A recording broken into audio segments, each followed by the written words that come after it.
तो अहाँ सबके स्वागत है फिर से हमर नवका ब्लॉग में। तो आइ देख सकिए हम फिर से आबि गेलहुँ एगो भोज खाइ लए।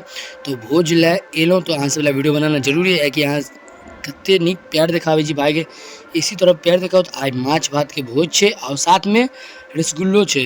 तो रसगुल्लो आगे देखे ला मिलत, देख सकिए। तो माछ के रस आबि चुकल है और आगे हम सीन काट के देखाब कि ज़्यादा वीडियो लंबा नहीं हो। आ देखिए माछ के पीस आबि रहा है, आ देखिए टूटल पीस दऽ देलक हमरा।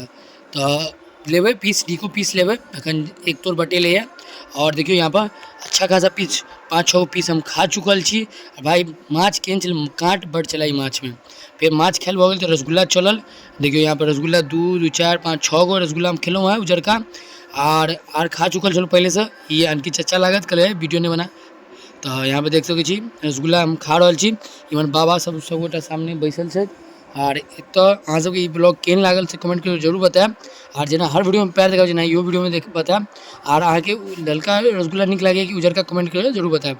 तो देखियो लास्ट छै, सब टोल के आदमी सब खा लेलखिन, अपने पट्टी के आदमी सब छथिन, चचा भैया बाबा सब छथिन, सब गोटा साथ में अखन रात में खा रहल छी। तो अखन देखियो सारा आइटम आबि चुकल, बहुत निक बनल है माछ, तो बहुत निक बनल। और रसगुल्ला देखियो भाई, रसगुल्ला के तो भाई ट्रेंड इतने निक है। तो अहाँ सब कमेंट करके जरूर बताएब केहन लागल ब्लॉग।